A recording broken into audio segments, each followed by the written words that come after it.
Bom dia, chegamos em Fairbanks. Pensa no gelo que tá aqui, faz muito tempo que eu não sinto esse frio. E olha como tá tudo bonito aqui, tirando eu. Tudo branco, tudo muito bonito. Vamos ver como que vai ser aí a jornada. Já tá congelando os pelos do meu nariz. Vamos lá, vamos que vamos.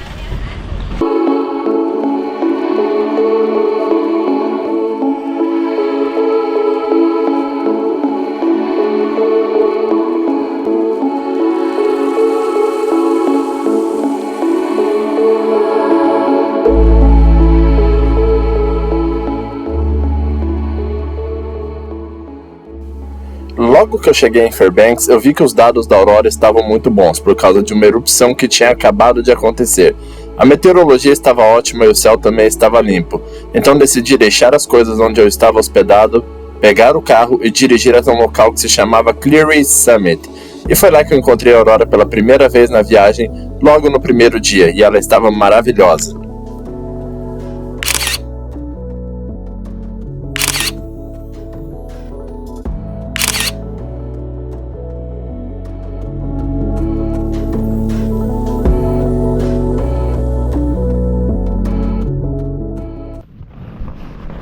E aí, gente, bom dia. Fazendo uma caminhada aqui perto do rio Chena, em Fairbanks. Dá pra ver fumaça saindo do rio ali, ó. Pra imaginar o quão quentinha que tá essa água aqui. Também eu acabei de ver um alce mãe, né, uma vaca, eles chamam como se fosse vaca também, e o filhote andando simplesmente pelo meio do bairro como se nada estivesse acontecendo, assim, e ninguém se importando. As pessoas vê o alce ali e dane-se, pra eles é normal ver um animal maior que um cavalo na frente de uma casa, assim. Eu achei lindo demais. Ontem teve uma aurora boreal muito legal também. Hoje talvez tenha outra. E eu queria fazer esse vídeo aqui como parte do vídeo maior que eu quero fazer, pra explicar um pouco por que eu escolhi Fairbanks, por que eu escolhi o Alasca. Tinha tantas opções. Tinha Yellowknife no Canadá, tinha a Noruega, tinha a Islândia, tinha a Finlândia, a Suécia, etc. Mas eu tive vários motivos. Um deles, porque o preço aqui estava melhor do que os outros. E é engraçado porque uma passagem dentro do próprio Canadá é mais caro do que uma passagem para o Alasca. E aqui também tem bastante estrutura, bastante coisa para alugar, tem bastante Airbnb, tem bastante home exchange, tem bastante tour para alugar carro. Então eu achei a viagem para cá mais fácil nesse sentido, mesmo que chegar aqui tenha sido bastante difícil. E fora a questão do preço, para quem gosta do filme Into the Wild, como eu, né, o filme Na Natureza Selvagem, vai me entender que às vezes a gente tá um pouco, não tá com a cabeça 100%, né? E aí a melhor coisa a se fazer no momento que você tá assim é você se reconectar, né, com a natureza, é você ir atrás das coisas que você gosta. E quem me segue sabe que o que eu gosto é de ver a aurora boreal, eu gosto de ir atrás de alce, né, de vida selvagem em geral. E o Alasca tem todas essas coisas, tem estradas maravilhosas para dirigir, tem um céu escuro para ver as constelações, cometa. Então aqui tem tudo que eu gosto. Então para mim o fato de vir para cá é também um sentido de reconexão, um sentido ali de um pouco de cansaço, né, de ficar o dia inteiro atrás da tela de um computador e tá aqui andando na neve, tá procurando alce, tá vendo a aurora boreal. Isso mostra o quanto a vida é boa, né? Quanto a gente às vezes é ingrato, né? A gente tá ali às vezes atrás do computador bravo, estressado por causa de alguma coisa. Mas pô, eu tenho a opção de estar aqui, que eu sei que muita gente não tem, infelizmente. Né? Os nossos problemas a gente acaba vendo que são muito menores que os dos outros. Então eu vim aqui também nesse sentido. E eu tô adorando as pessoas aqui, têm sido super receptivas comigo. Tem sido tudo muito legal. Então esse é o motivo principal pelo qual eu escolhi Fairbanks. Eu cheguei ontem, então eu tô aqui há praticamente 24 horas. E nessas 24 horas já foram assim, incríveis assim. É como se tivesse um botão boost na minha cabeça e alguém tivesse apertado esse botão. Tem sido incrível. E eu espero que os próximos dias sejam assim também. A Tati vai chegar aqui no sábado. Na verdade ela vai chegar em Anchorage, eu vou lá buscar ela. E eu espero que seja tão incrível com ela, né? Porque por um lado é ruim também você ver as coisas e não poder dividir, né? Você tá sozinho. Então eu quero ver essas coisas todas junto com ela. Eu até liguei pra ela quando eu vi o Alce, liguei pra ela, liguei pro meu irmão. Falei pra mostrar ao vivo ali pra eles o bicho, porque a vida é isso, né? Sozinho ninguém é nada. Então eu tenho usado essa viagem como um intuito de reconexão. E eu achei que o Alasca representaria muito bem isso. Então esse é o motivo pela minha escolha.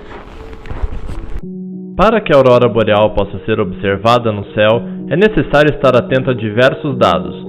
Eu gostaria de dar uma breve explicação sobre cada um dos dados que eu utilizo antes de decidir se eu vou caçar a aurora ou não, seja no Alasca, no Canadá ou em qualquer outro lugar.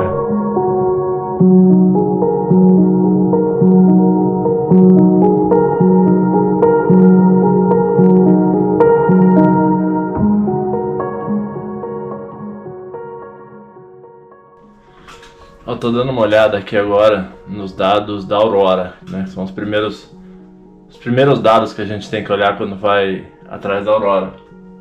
Esse site aqui é o site do NOAA, né? Que é o Serviço Nacional de Oceânico e Atmosfera dos Estados Unidos, mas é o serviço que fornece esse tipo de dado. Bom, a primeira coisa que a gente tem que olhar aqui, né? Tem uma página aqui que fala dados em tempo real do vento solar.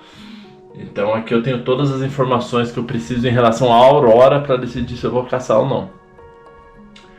Então a primeira coisa que eu olho aqui, ó, é esse primeiro, que significa BT e BZ. O que significa isso, né? Quando vem um material para a Terra, ou vento solar, ou quando vem o conteúdo de uma explosão, que seria uma CME, ele tem um campo magnético. Só que a gente não sabe para que lado que esse campo magnético está apontado, e ele é uma medida tridimensional, né? Então ele é assim como o espaço, né? Ele é tridimensional, então ele tem três componentes, ele tem a camada X, a camada Y e a camada Z. E a Terra, o campo magnético da Terra também tem a orientação dela, né? A gente sabe que o campo magnético da Terra tem o sul e tem o norte. E como a gente sabe, se a gente pegar dois ímãs e tentar colar eles, se você tentar colar norte com norte, não vai dar certo. Sul com sul também não vai dar certo. Mas se você inverter eles, o norte cola com o sul e o sul cola com o norte. Então a gente precisa que o campo magnético do material que está vindo em direção à Terra seja no sentido oposto ao do campo magnético da Terra. Ou seja, se o campo magnético da Terra aponta para norte, a gente precisa que o campo magnético desse material esteja apontando para o sul. Qual que é o componente norte-sul? A gente vê lá na física, na engenharia, é o componente Z, né? Ele geralmente diz respeito a norte-sul. Então eu tenho o campo magnético total, que seriam aqui esses pontos pretos, daí tá meio difícil de ver, mas então aqui eu tenho 14 nanotesla de campo magnético total, que é um valor razoável para Montreal, por exemplo, não é um valor incrível, mas aqui para Fairbanks é um valor interessante. E o campo magnético no sentido vertical, no sentido Z, no sentido para baixo, está em menos 10. O que significa desses 14 de total, 10 estão apontando para o sul, o que é bom.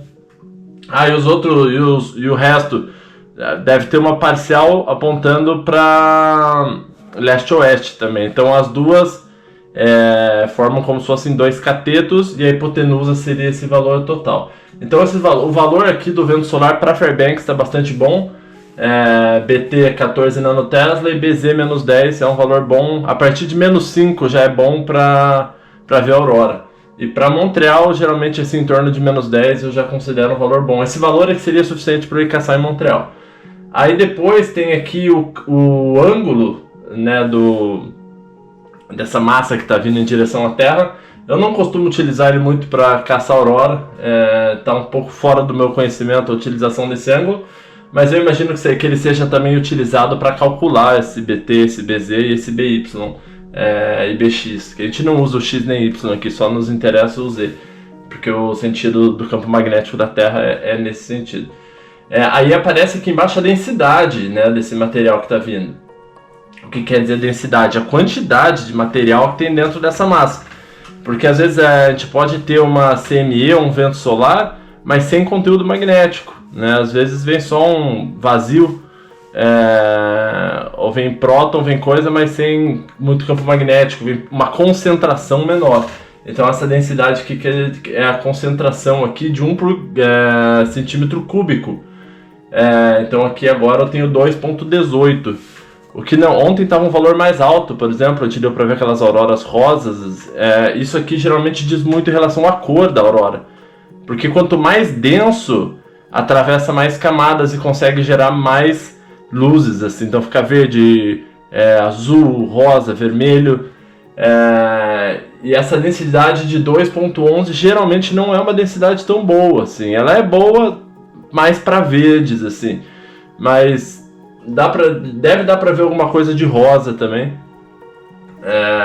Em si, é um valor pelo qual eu ainda iria caçar. Se tivesse 0 ponto alguma coisa, aí seria mais preocupante. Aí aqui embaixo vem a velocidade do vento solar, que nesse momento está de 906 km por segundo. Isso é muito rápido. É um valor absurdo, não absurdo, mas é um valor muito alto.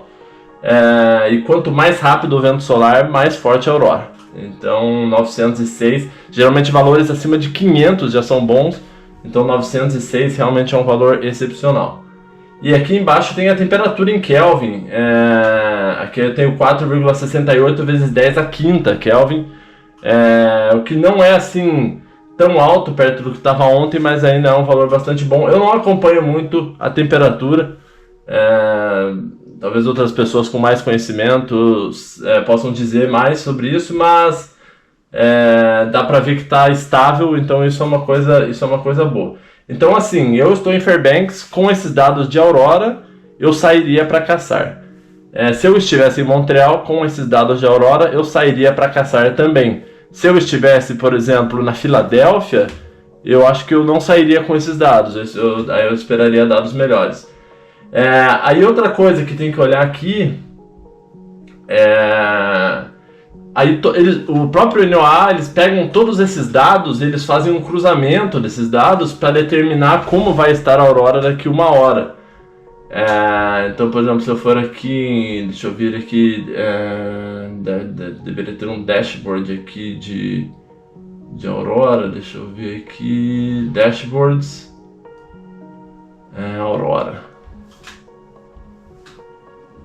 Está aqui, então aqui eu consigo ver como a aurora deveria estar essa noite, o que é muito bom. Todo esse vermelho é a área de aurora em cima da cabeça, o verde é a região da aurora no horizonte. Então isso aqui não quer dizer a cor da aurora, mas quer dizer o alcance da aurora.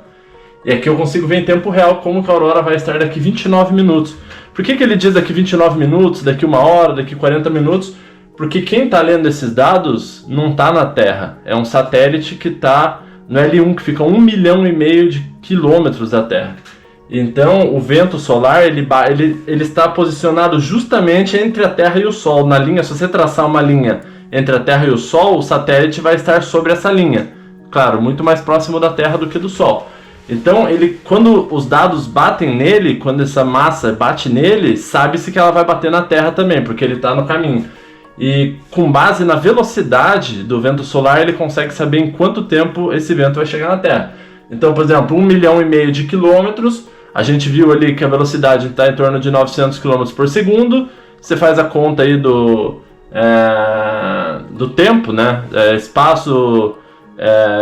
velocidade igual a espaço sobre tempo, aí você faz o cálculo, aqui chegou que a conta é 29 minutos até aquele vento solar chegar aqui na Terra. Esse valor aqui é muito bom, também é um dado que eu olho para decidir se eu vou caçar ou não. Então, em relação à aurora, tá tudo bacana aqui, eu não teria problema. Outra informação que eu gosto de olhar para ir caçar aurora é meteorologia. Obviamente, se tiver tudo cheio de nuvem, não adianta nada ter aurora, né? Você não vai conseguir ver nada. Se tiver pelo menos um buraco no meio das nuvens, você já consegue, mas se não tiver nada, não dá. Então eu carreguei aqui esse site, que é o wind.com, é o site mais conhecido, usado em aviação. Eu também uso para caçar aurora. E aqui tem as várias camadas aqui, e eu vou selecionar. Aqui vento não importa muito. Para visualização de aurora, para mim quanto menos vento, no sentido é melhor porque vai fazer menos frio, mas em relação à aurora não muda nada. Mas eu olho aqui, tem um chamado clouds, que é nuvens aqui, ó. Então aqui eu consigo ver onde tem nuvem, onde não tem. Então deixa eu diminuir aqui, por exemplo, eu vou olhar aqui, eu estou em Fairbanks, mas eu vou olhar aqui em Montreal, por exemplo. Ó, Montreal tá aqui, ó. Montreal tá muito ruim, tá tudo branco, todo esse branco aqui em volta de Montreal é nuvem. Inclusive tá nevando lá em Montreal agora, então vai ser muito difícil para eles conseguirem ver. Eles teriam que ir para essas áreas amarelas aqui do mapa, ó, Rivière du Loup, mas aqui já fica mais de 500 km de Montreal, teria que dirigir bastante. Aí dá para ir avançando o tempo aqui para ver se vai melhorar. Ó, ainda vai estar bem ruim, Montreal ainda tá aqui. Aí aqui já vai para amanhã. Ó, por exemplo, aqui já na sexta-feira já vai dar uma melhorada aqui em Ottawa, o tempo já vai estar aberto, já está essa área aqui mais marrom. Mas se eu olhar agora, o tempo em Montreal não está animador. Então, se eu estivesse em Montreal agora, decidindo caçar ou não, eu não iria, porque a princípio a meteorologia não dá indicação de que vai ter céu aberto. Mas ainda há uma possibilidade, que é a próxima que eu vou mostrar para vocês. Aí eu vou aqui em Fairbanks agora no mapa, que é onde eu estou agora. Deixa eu ver, Fairbanks, Alaska, tá aqui. E esse aqui é em tempo real. Perto de Fairbanks aqui tem bastante céu aberto. Tá vendo aqui tem bastante nuvem aqui, principalmente pro norte, pro oeste de Fairbanks. Aqui pro sul também tá aberto, mas depois já fecha de novo. Mas todo o caminho entre Fairbanks e Anchorage aqui tá aberto. Então aqui toda a região do Denali. Eu não vou dirigir por aqui porque tem muito gelo, é uma estrada relativamente perigosa.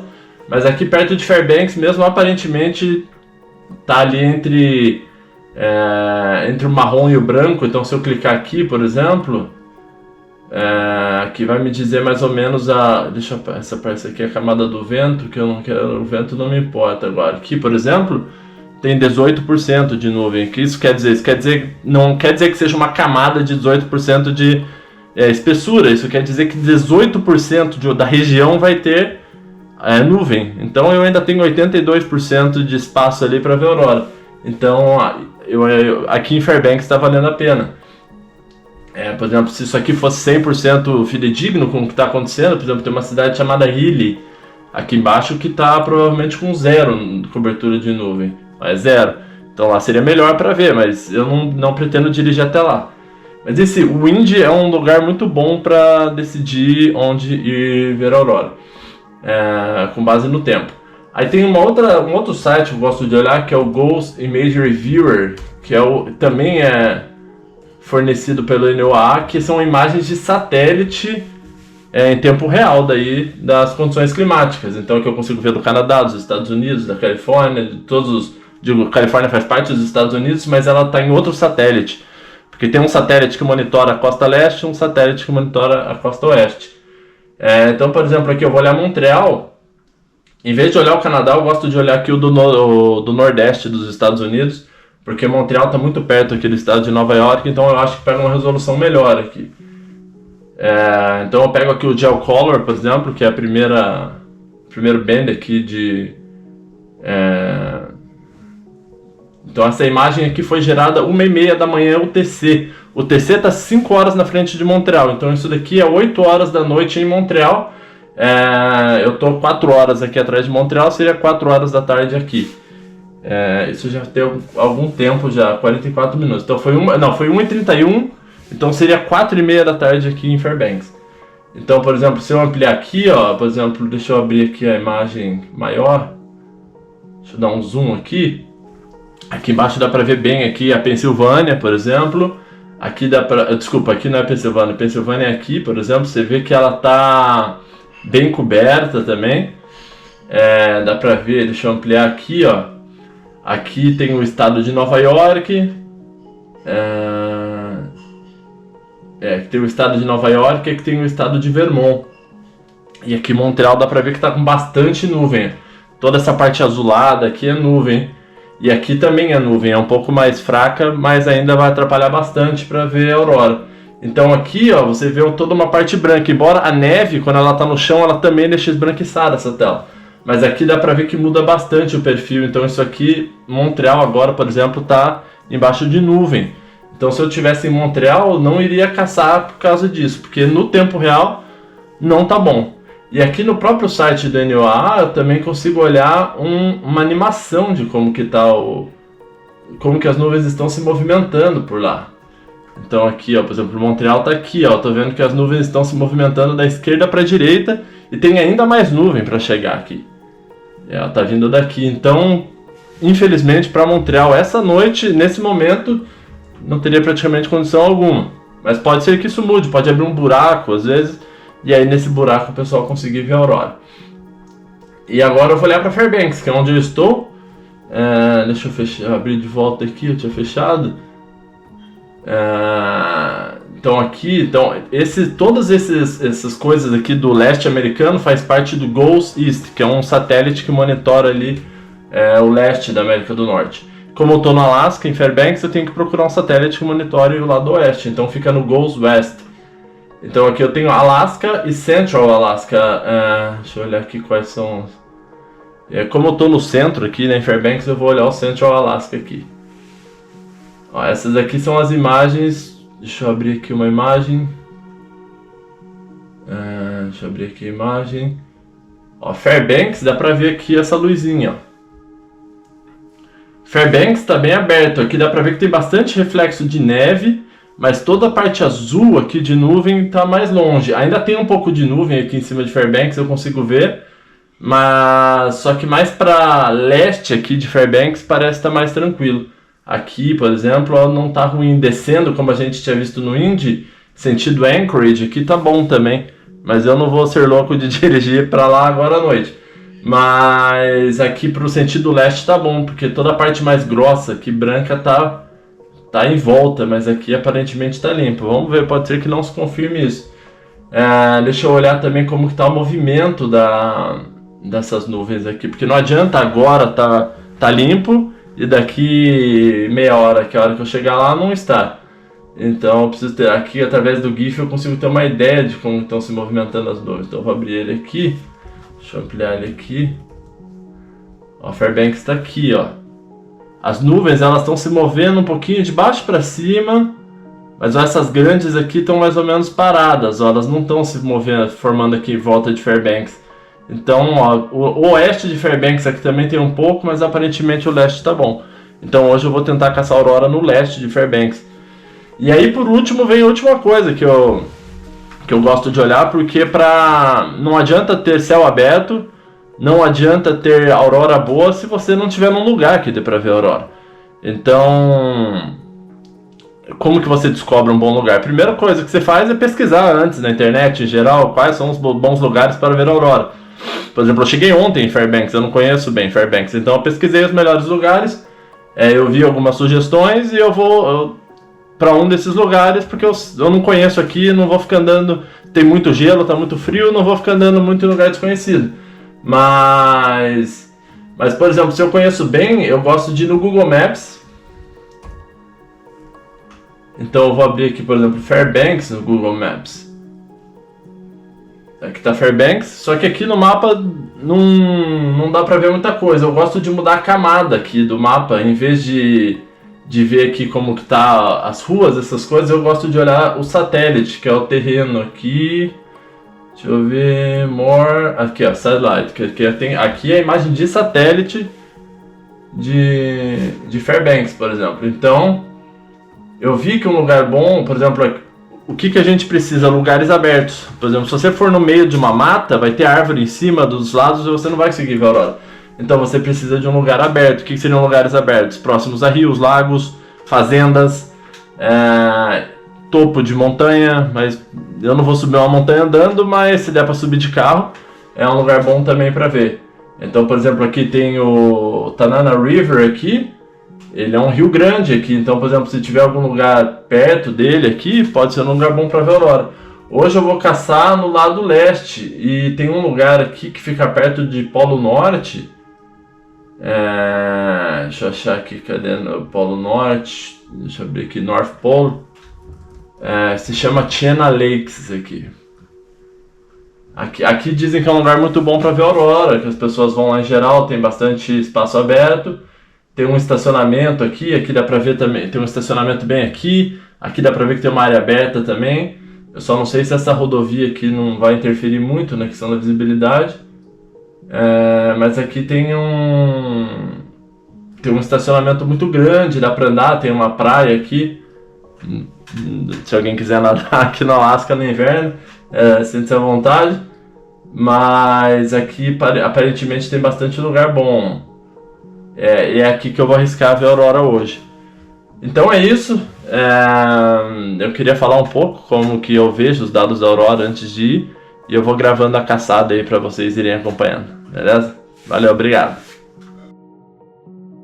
E na minha segunda noite em Fairbanks, eu dirigi até uma cidade chamada North Pole. E lá tem uma região chamada Chena Lakes. E foi lá que eu vi a aurora boreal pela segunda vez em 2 dias em Fairbanks.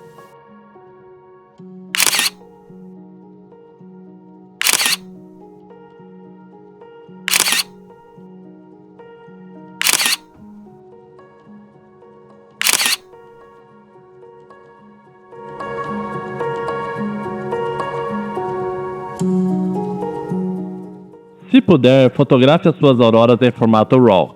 Ele registra muito mais detalhes e permite editar cores e luz sem perder qualidade. A maioria das câmeras DSLR mirrorless e até celulares como iPhone e Samsung Galaxy Pixel já oferecem essa opção.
Chegando aqui no Murphy Dome,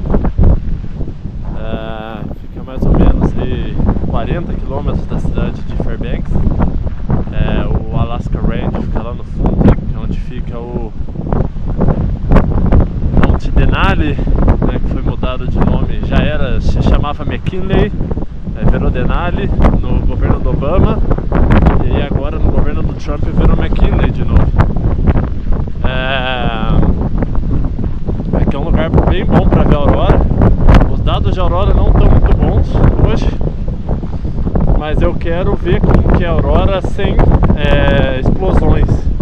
Eu quero ver como que é um dia normal de aurora aqui. Então por isso que eu vim pra cá hoje. É uma região bem bonita também. É uma região de segurança nacional. Tem até uma placa aqui dizendo que não pode passar do estacionamento. Tem um radar ali atrás, grande, e tem uma estação meteorológica também. Então vamos ver, diz que o pôr do sol aqui é muito bonito também, para ver o Monte Denali. E é assim que ficar escuro, eu quero tentar ver a aurora. E quem sabe na descida ver algum muse de novo. Lá no fundo, dá pra ver o radar lá. Eu acho que tá em torno de menos 12. Mas tá ventando muito aqui em cima. Então a sensação térmica deve estar de um menos 20 alguma coisa também. Eu vou ficar dentro do carro 40 minutos até o pôr do sol. E depois de uma hora, quem sabe, já consigo começar a ver a aurora. Vamos que vamos!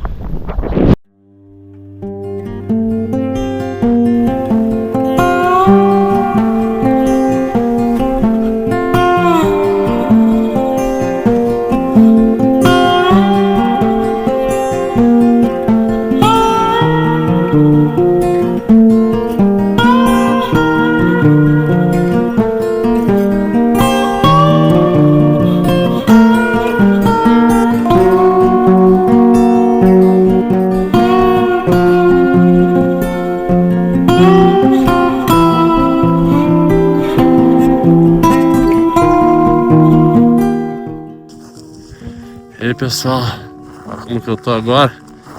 Parece que eu tô indo assaltar um banco. Ou que eu tô indo pra uma... parecendo aquelas burcas. Mas é porque tá muito frio aqui, a sensação térmica no momento aqui tá de menos 27 graus. E tá ventando bastante, então machuca bastante as bochechas, né? Tudo fica muito gelado, os dedos, tudo. Eu vim aqui para ver como que tá a aurora hoje, sendo que a atividade auroral tá relativamente baixa, mas eu queria ver como que fica o céu aqui quando tem uma atividade muito baixa. E dá para ver um pouquinho de aurora, acredito que aqui não vai conseguir ver, mas tá semelhante ao que a gente vê lá em Montreal numa tempestade média, né? Vamos falar de KP, por exemplo, quando tá 5 lá em Montreal é mais ou menos a mesma coisa que quando tá 1 aqui. Então dá para ter uma ideia e comparar, né, os dois lugares, as duas latitudes. E o que é importante saber é que hoje assim tá bonito, é sempre bonito ver a aurora, mas não tá uma coisa tão interessante quanto estava 3 dias atrás. Então, mesmo que você planeja vir para Fairbanks ou para qualquer lugar de alta latitude, como Noruega, Islândia e Yellowknife, é preciso ter um pouco de sorte se você quiser ver aquela aurora muito bonita. Senão tem que se contentar, né, como tá agora. Eu posso dizer tranquilamente que eu prefiro ver a aurora perto de Montreal quando tem tempestade do que aqui quando não tem. E tempestade não é comum de ter. Mas obviamente eu prefiro aqui quando tem tempestade aqui. Aí a aurora fica uma coisa surreal. Mas é preciso ter um pouco de sorte ou ter dinheiro para quando tiver uma explosão. Geralmente quando tem explosão a aurora chega umas 48 horas depois. Se você tiver dinheiro você também pode esperar a explosão, ir lá e comprar passagem, planejar a tua viagem com 48 horas de antecedência só. Também é possível, mas infelizmente não é para todo mundo, né? Valeu? Obrigado, vamos continuar a caçada aqui.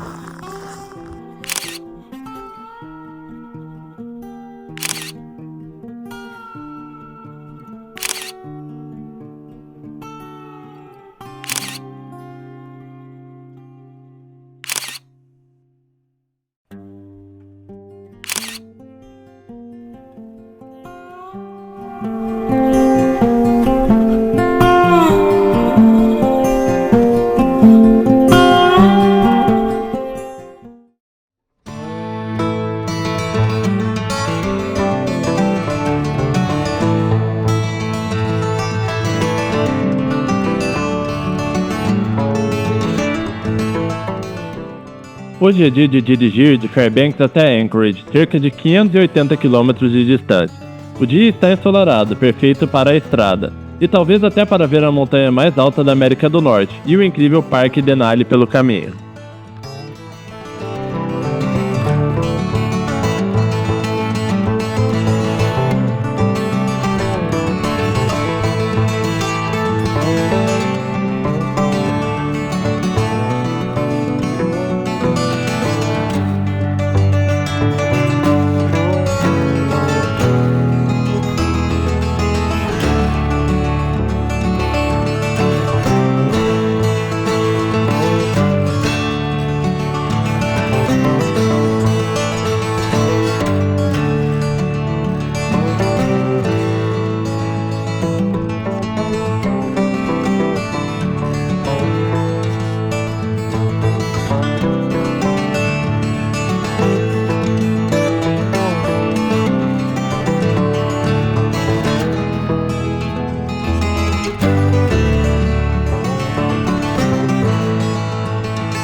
A Parks Highway é simplesmente deslumbrante. Montanhas dos dois lados, paisagens abertas e luz incrível. Sinceramente, é uma das estradas mais bonitas que eu já percorri na minha vida.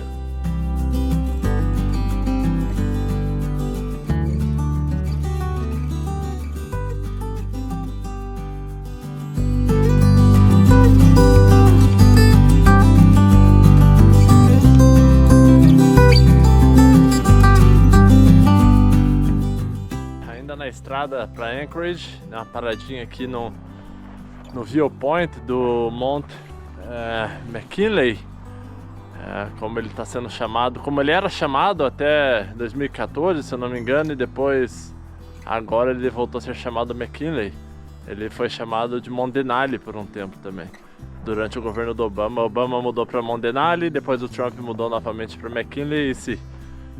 essas discussões à parte, mas é um lugar muito bonito, não pertence a nenhum dos dois. Os lugares mais lindos que eu já vi na minha vida aqui. E aqui também deve ser um lugar ótimo para ver a aurora à noite. Imagino que, como ali está mais para o norte, deve ser maravilhoso ver a aurora aqui. Só é problemático dirigir até aqui só para ver a aurora, até porque eu estou 200 km de Anchorage, mais ou menos uns 300 de Fairbanks. Mas se tiver a oportunidade de se hospedar aqui perto do parque, pode ser uma opção muito boa também. Deve ser lindo ver a aurora, tirar fotos da aurora com essa cadeia, com o monte mais alto aqui da América do Norte ao fundo. Deve ser maravilhoso.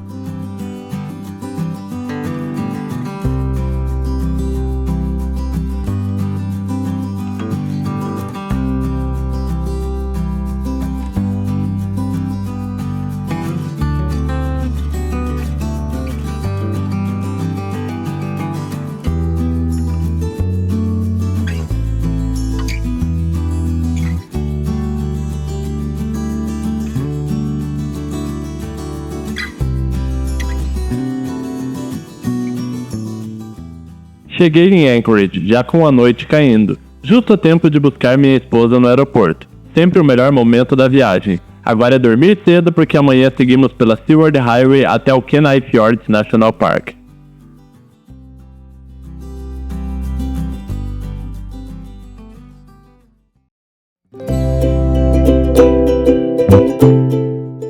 Logo cedo, da janela da nossa hospedagem, vimos uma mamãe alce com o seu filhote. Essas cenas sempre me deixam deslumbrado, e foi a melhor forma possível de começar o dia antes da nossa viagem para Seward.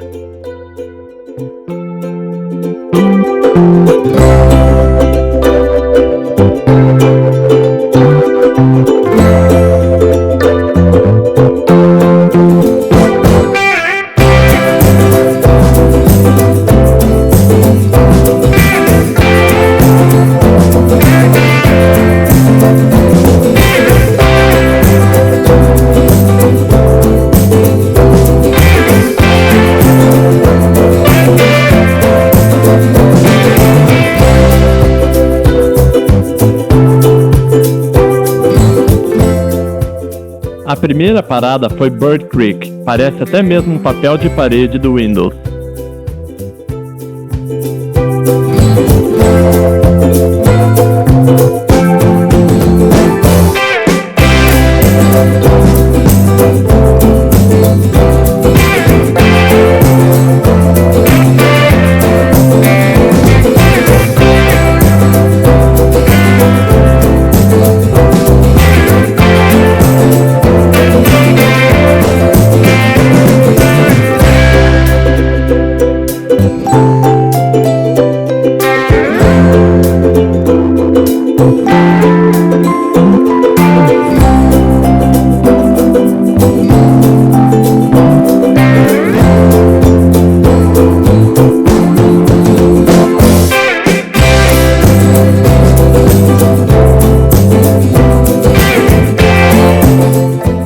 Paramos rapidamente também no lindíssimo Portage Lake.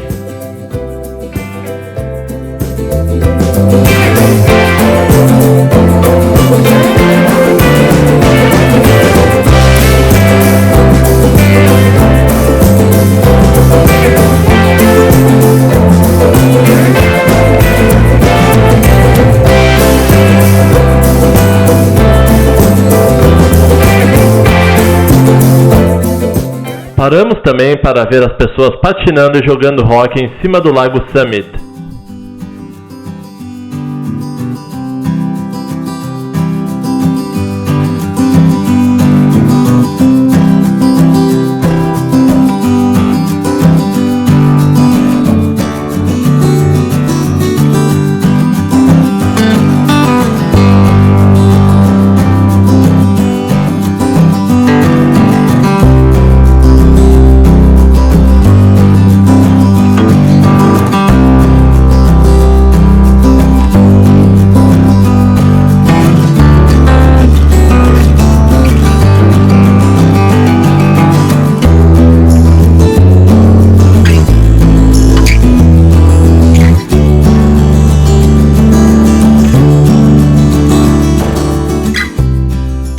Chegamos em Seward, na hora do almoço, uma cidade pequena e charmosa que serve como porta de entrada para o Kenai Fjords National Park.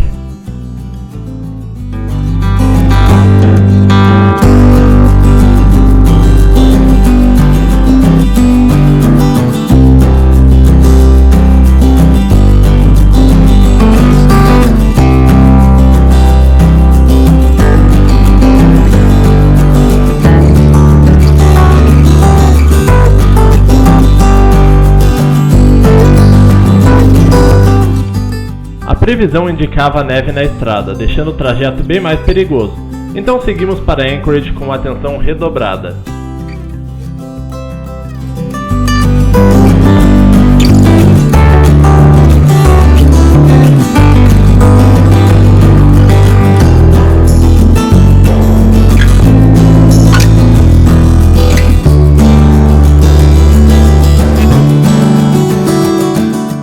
Chegamos em Anchorage já de noite e acabamos não saindo para caçar a aurora boreal. A meteorologia mostrava céu totalmente fechado num raio de quase 200 km, então não valia a pena.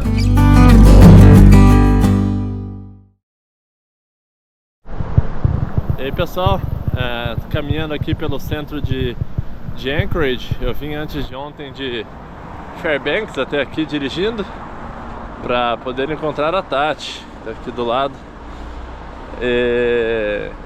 E aí a gente vai ficar aqui em Anchorage até amanhã. Aqui tem sido bem ruim para caçar aurora, porque o tempo aqui é muito instável, é muito nublado, neva muito. Não é tão frio quanto Fairbanks, mas geralmente quanto mais frio o lugar melhor para ver a aurora, porque o tempo fica mais aberto. Mas amanhã a gente está voltando para Fairbanks e vamos fazer mais caçadas de aurora por lá. Mas para não dizer que a gente saiu aí do assunto da astronomia, que é um dos meus assuntos favoritos, a gente está iniciando uma caminhada aqui, que é uma caminhada pelos planetas do Sistema Solar. Pode ver aqui que está o Sol atrás de mim. O Sol tá todo coberto de neve, mas é o Sol. E aqui começa a caminhada. E o que é curioso dessa caminhada é que o tempo para chegar em cada planeta é o tempo que a luz do Sol leva para chegar em cada planeta. Então, por exemplo, a luz do Sol leva 8 minutos para chegar do Sol até na Terra. E então, daqui até a Terra, onde está a Terra caminhando, são 8 minutos. Então a Terra vai estar muito mais próxima. Daqui 8 minutos deve estar não mais que uns 200 metros daqui. E por outro lado tem Plutão, que é a última parada dessa caminhada. A luz do Sol leva mais de 5 horas para chegar do Sol até Plutão, né, na velocidade da luz. Então esse mesmo tempo é o tempo de caminhada daqui até onde está Plutão, a imagem aqui de Plutão. Claro, depende da velocidade com a qual você ande, mas eles devem ter usado uma média de uns 4, 5 km por hora. Mas eu pretendo conseguir passar por todos eles. É uma caminhada de 16 km, não é uma caminhada tão curta. E aqui explica um pouco sobre isso. Aqui tem um mural que explica justamente sobre essa caminhada. Se chama Light Speed Walk, que é a caminhada da velocidade da luz. Então dá pra gente ter uma ideia. É bem legal, eu achei, essa questão de colocar esses pontos dos planetas numa mesma escala, né, do que são os planetas no Sistema Solar. Vamos que vamos. Ó, e aqui ainda no Sol tem uma coisa legal aqui, ó, que mostra as manchas solares aqui, ó, que são elas que soltam as erupções que geram as auroras aqui. Então eu achei legal eles colocarem essas manchas aqui no Sol também, para mostrar um pouco de onde começam as auroras boreais. Super bacana, espero que tenha muitas dessas aí nos próximos dias pra gente poder ver a aurora tanto daqui do Alasca quanto do Canadá. Agora a gente tá chegando aqui já em Mercúrio, que tá aqui, ó, Estação Mercúrio, a primeira estação, obviamente o primeiro planeta do Sistema Solar. Que fala um pouco sobre Mercúrio, que é legal, que ele é quente, que ele é frio, né? De um lado de Mercúrio é sempre muito quente, do outro lado é sempre muito frio. Não dá nem um minuto de caminhada, o Sol tá lá naquela outra esquina. Então esse tempo que a gente levou para caminhar até aqui é o tempo que a luz leva para chegar do Sol até o planeta Mercúrio. Eu não sei se aqui fala exatamente o tempo. Que by taking a walk you experience the relative size of the planets and their distance from the Sun. The scale was chosen so that a leisurely walking pace mimics the speed of light. Tá dizendo que a Terra é 8 minutos e tal, mas aqui de Mercúrio eu não vi falando o tempo, mas deve ser menos de 1 minuto para a luz chegar do Sol até Mercúrio. Eu achei super legal. Vamos para Vênus agora. Estamos aqui chegando já no de Vênus, na estação 2. É o planeta mais quente do Sistema Solar, mesmo que não seja o mais próximo do Sol, mas ele tem uma atmosfera tão densa que torna ele o planeta mais quente. É muito legal, achei super bacana essa questão da escala. Aqui fala a distância, ó, até a Terra 2 minutos e até Mercúrio 3 minutos. Então foram 5 minutos de caminhada do Sol até aqui e 5 minutos de tempo para a luz do Sol chegar até aqui também. Super bacana. E agora vamos para o planeta Terra. Vamos chegar agora no marco do planeta Terra, né? Até onde o início dos anos 2000 toda a humanidade conhecida vivia. Sei que isso parece estranho de falar, mas é porque desde os anos 2000 sempre tem alguém fora da Terra na estação espacial. Bom, esse é o planeta que vivemos, né? A gente sabe tudo. O único planeta que tem água em estado líquido no sistema solar, conhecidamente, né? Eu imagino que em algum momento eu vou encontrar aí outras formas. Mas é legal. Então agora o próximo é Marte, que fica 4 minutos e meio daqui. E Plutão tá 5 horas e 22 minutos de caminhada daqui. Então é uma bela de uma caminhada daqui até Plutão. Depois que passa Marte, começam os planetas gasosos, eles começam a ficar muito distantes uns dos outros. Então a caminhada consequentemente vai ficando mais longa também. Valeu? Valeu! Estamos chegando em Marte. Depois de 13 minutos de caminhada a partir do Sol, chegamos aqui no quarto planeta do Sistema Solar, né, o mais de interesse agora no momento por parte dos astrônomos aqui, né, que estão estudando Marte, enviando sondas, e quem sabe um ser humano irá pisar lá nos próximos anos, né? Vamos ver. E agora a gente vai para Júpiter. Júpiter já vai ficando mais longe, o planeta são 30 minutos de caminhada daqui até Júpiter. Então já é um planeta mais longe. A gente vai caminhando aqui, tem um mapa, ó. Ele vai pela beira da água, uma caminhada bem cênica, bem bonita. Então daqui até Júpiter tá dizendo 43 minutos do Sol, a gente andou 13, então 30 minutos daqui, depois 1h20, depois 2h42, 1h20 só de Saturno até Urano. Então é legal a caminhada aqui, que é uma forma de conhecer a cidade. E também, né, para quem é aficionado por astronomia como eu, é uma forma de ler um pouquinho mais sobre isso. Beleza? Valeu. Vamos pra Júpiter agora. Agora a gente saiu da cidade, a continuação da trilha é pela beira do mar aqui. Então tem uma placa aqui mandando reduzir a velocidade, que pode ter qualquer coisa aqui na frente. Pode ter um alce, pode ter criança jogando bola, pode ter gente passando com um cachorro, bicicleta. Então daqui pra frente a trilha fica mais selvagem, não vai ser tão fácil de chegar em Júpiter e nos outros planetas gasosos, ou até em Plutão, que não é gasoso, mas está mais longe que os gasosos. Mas vai ser uma caminhada super bonita, eu imagino também. Vamos que vamos. Chegamos na estação Júpiter. Aqui que seria aí o quinto planeta, né, do Sistema Solar. E ele é o maior, né? Obviamente ele tem mais massa que todos os outros planetas juntos. E ele é completamente gasoso, né? Provavelmente o vento solar, que é esse que gera as auroras aqui pra gente, foi tirando a atmosfera dos outros planetas. Como eles não têm um campo magnético igual ao da Terra, que protege a Terra do vento solar, esses outros, por exemplo, Mercúrio, Marte, não tem. Então provavelmente o vento solar foi empurrando os gases que estavam em volta desses planetas, assim como todos os gases que estavam ali no espaço, e foi empurrando, e eles foram se juntando e formando esses planetas. Então formou Júpiter, que tem aqui a tempestade dele, né? Ficou bem legal aqui a representação. Daqui são 37 minutos de caminhada até Saturno, 4 minutos e 47 até Plutão. Isso significa que depois que a luz do Sol atinge Júpiter, ela leva ainda 37 minutos para chegar até Saturno. E aqui é uma região bem bonita também, tem um lago congelado, as montanhas ao fundo lá. Um lugar muito bonito, a Tati lá no meio do lago tirando foto, tem gente patinando lá na frente também. É uma área muito bonita aqui. E vamos continuar até Saturno. Chegamos na estação Saturno, é o planeta dos anéis. Embora tenha mais planeta que tem anel também, não é só Saturno. Mas obviamente os de Saturno são os mais identificáveis. Bom, a gente ainda tem 4 horas e 10 minutos de caminhada daqui para chegar até Plutão. E 1h22 para chegar em Urano, que é o próximo planeta.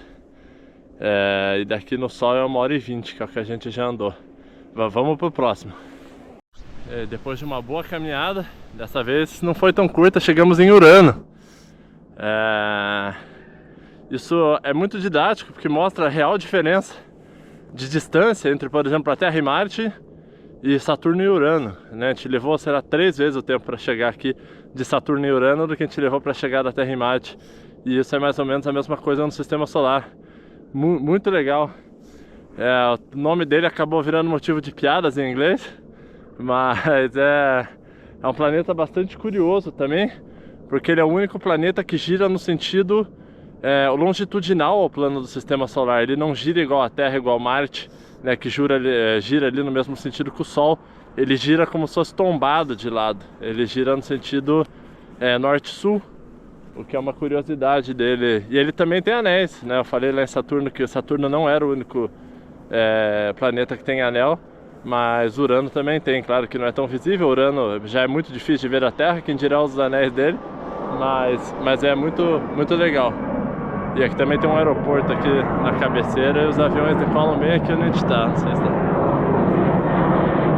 Aqui não dá pra ver. É isso aí, vamos agora para Netuno.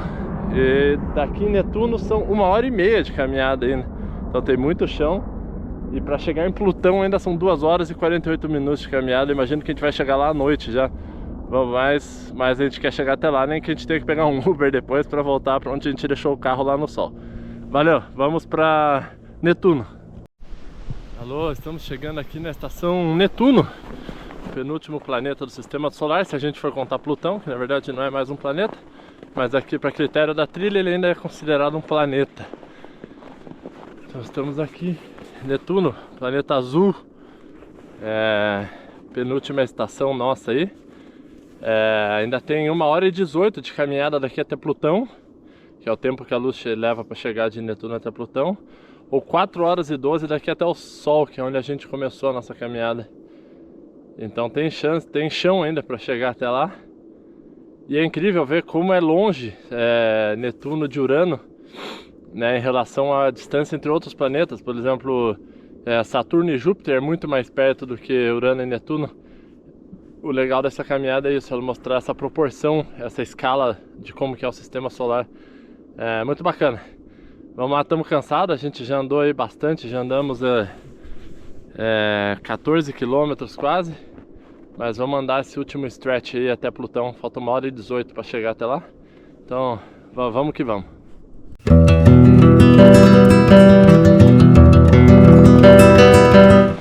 Fica atrás da árvore. Calma, amor. Fica aqui, ó.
Acabamos de chegar aqui no Plutão. Aqui está a plaquinha dele. Plutão não é mais um planeta, né, por causa do tamanho dele, também por ser um binário junto com Caronte, né, eles têm um sistema que eles giram ali entre eles mesmos. Por esses motivos, imagino que por alguns outros, ele foi desclassificado de planeta, mas provavelmente essa trilha aqui foi feita antes disso. Para chegar aqui não foi fácil, foi muita trilha, muita caminhada na neve, muito cansaço. Encontramos 2 alces, um deles a gente só tirou algumas fotos, o outro era um macho imenso. Ele veio na nossa direção, a gente precisou se esconder atrás de uma árvore.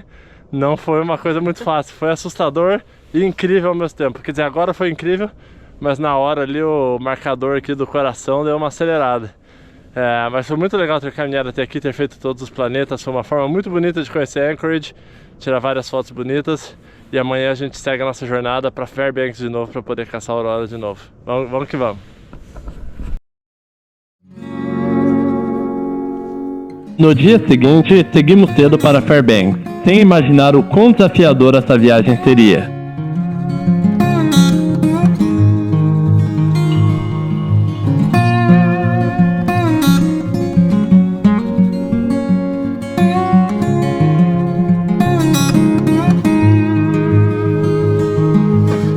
A mesma estrada que há poucos dias estava ensolarada e linda, hoje estava praticamente intransitável.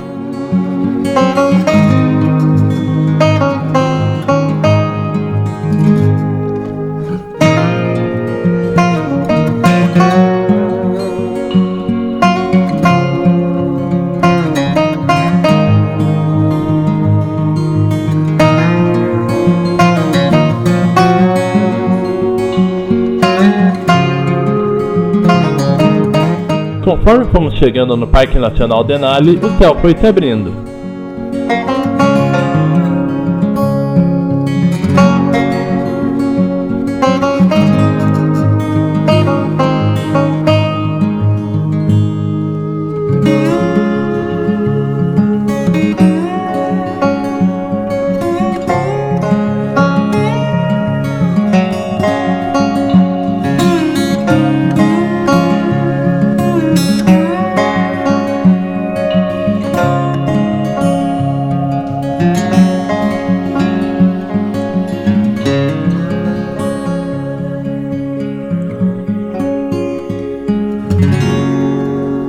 Eu tô aqui no Denali, Parque Nacional dos Estados Unidos, os principais parques aqui do Alasca, se não o principal, tem outros aí, mas aqui é um parque para quem gosta do filme Into the Wild. Aqui é um parque muito importante porque a maior parte do filme se passa aqui, né? O Magic Bus se encontrava aqui, hoje não se encontra aqui mais, mas é uma região lindíssima. A gente só pôde conhecer uma ponta aqui do parque. A gente foi até o Visitor Center e veio até aqui porque a rua principal do parque está fechada por causa da neve e também tem pouco funcionário. Teve vários desligamentos aí e vários funcionários foram dispensados. E para chegar de Anchorage até aqui foi bastante difícil. Tinha muita neve na estrada, muito pouca visibilidade, mas sem pressa e curtindo a paisagem a gente conseguiu chegar. Olha que lugar lindíssimo aqui. Vale muito a pena vir aqui, hein?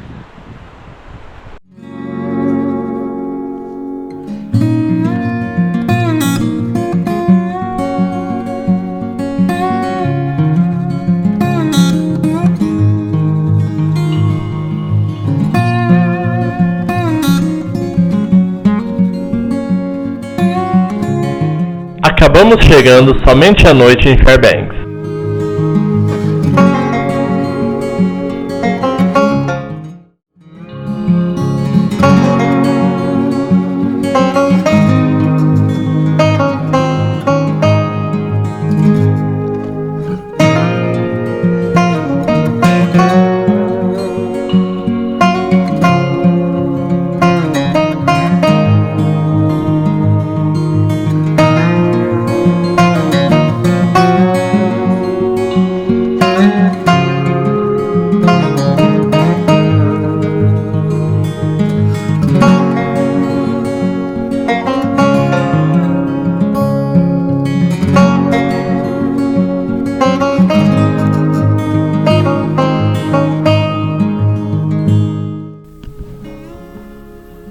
E a gente veio fazer uma caminhada aqui no Chena River Park, um pouco afastado da cidade de Fairbanks, fica uns 45 quilômetros de lá, mas é uma área bem mais escura. Foi aqui que eu vim no segundo dia para ver a aurora. É um lugar bem interessante aqui para ver a aurora também. Ontem a viagem de Anchorage para cá foi bastante cansativa, relativamente tensa também, porque tinha muito gelo na estrada, muita neve, muito pouca visibilidade. E a gente chegou tão cansado aqui em Fairbanks que eu queria ter saído para ver a aurora ontem também, mas a atividade estava praticamente nula. embora eu queira sair para ver a aurora, mesmo quando a atividade está praticamente nula, para ver como que ela é num dia comum, mas a gente estava tão cansado que eu acabei não indo. Mas eu espero hoje à noite que a gente já conseguiu descansar bem. Essa próxima noite eu quero ir ver a aurora ou ouvir ver, porque talvez eu venha aqui pro mesmo lugar que a gente tá. Sei que é um lugar bem bacana pra ver a aurora.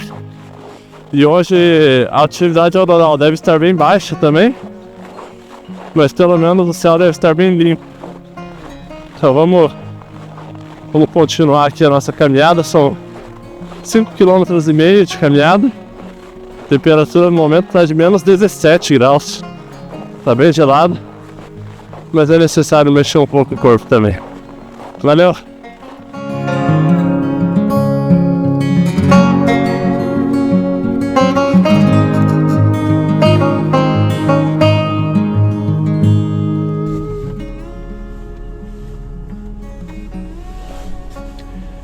Boa noite, a gente está agora saindo daqui da cabaninha que a gente está hospedado para tentar ver a aurora. Os dados não estão muito bons, na verdade eles estão ruins, então eu sei que a chance de não encontrar a aurora é muito maior do que a de encontrar. Mas eu quero mostrar aqui também nesse vídeo como que é uma noite normal, uma noite sem aurora, porque a maioria das noites, né, tem atividade muito baixa. Então eu quero ir lá e fotografar o céu. Talvez tenha alguma coisa muito pouco visível, ou talvez nada, mas eu quero mostrar também essa parte. Vamos ver como que vai ser.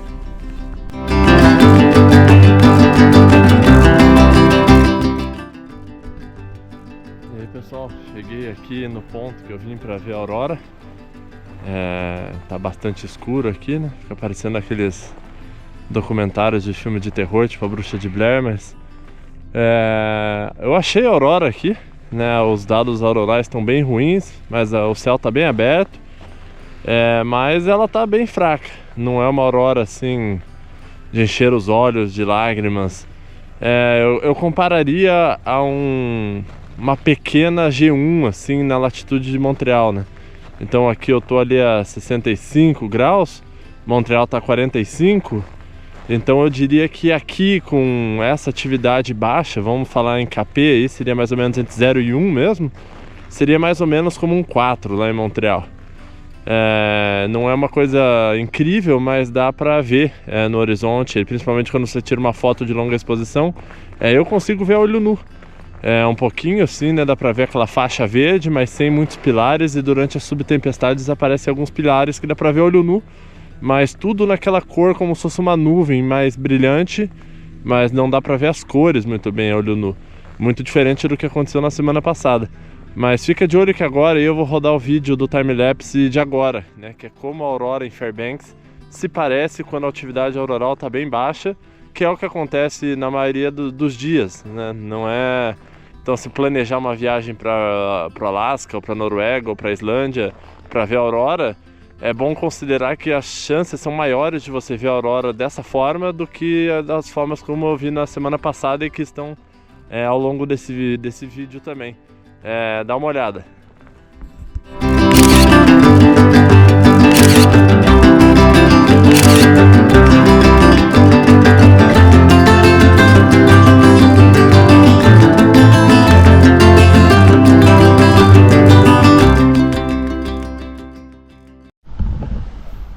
Bom dia.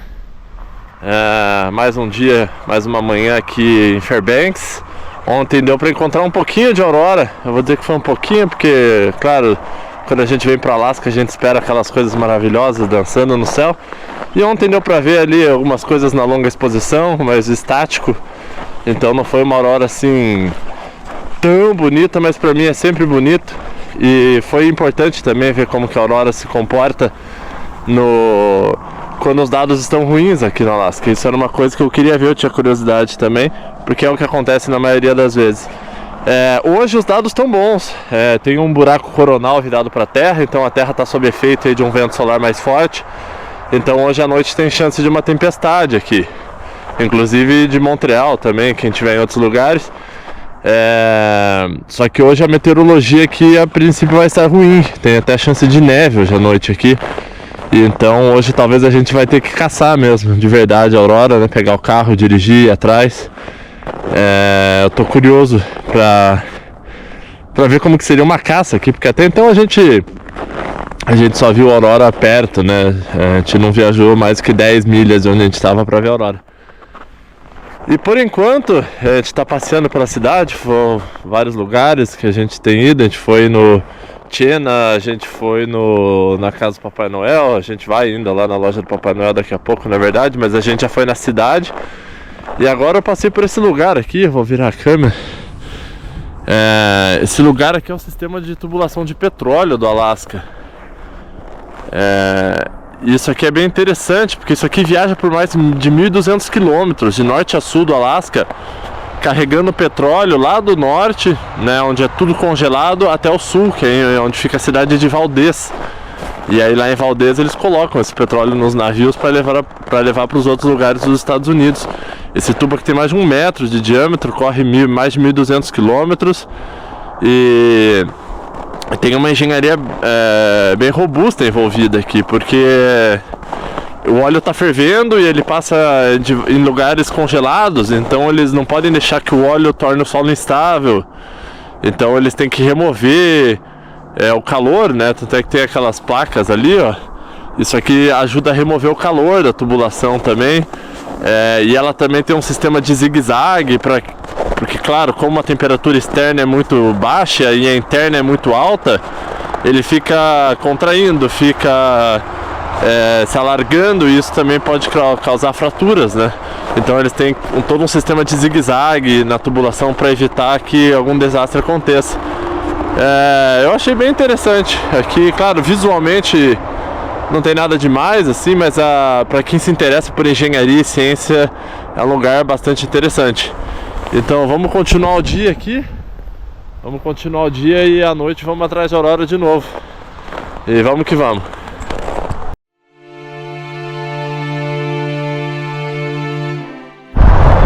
Continuando aqui o nosso passeio por Fairbanks durante o dia, já que durante o dia não tem aurora. A gente está aqui agora na casa do Papai Noel em North Pole, né? Digamos aí em português seria o Polo Norte. Tem uma loja ali, eu não sou muito fã de loja, então eu fico aqui na parte de fora contemplando a área externa. E aqui também tem um Papai Noel grandão aqui, ó. Ali ele. Esse. Aqui é mais uma parte, digamos, mais turística mesmo. Mas já que estava no caminho, vamos dar uma passadinha, não custa nada. Então, vamos que vamos. Decidimos ir conhecer o Chena Hot Springs, um resort de águas termais naturais que fica a 1 hora de distância de Fairbanks.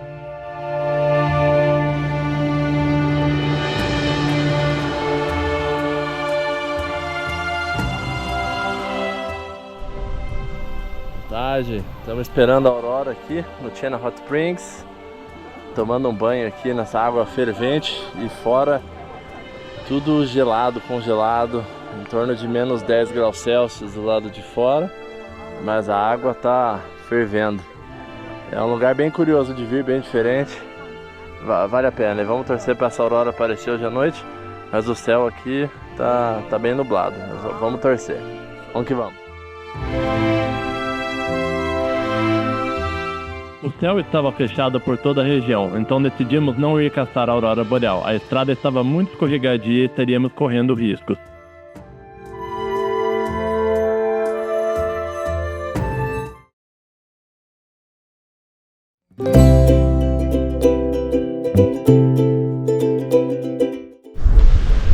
Bom dia.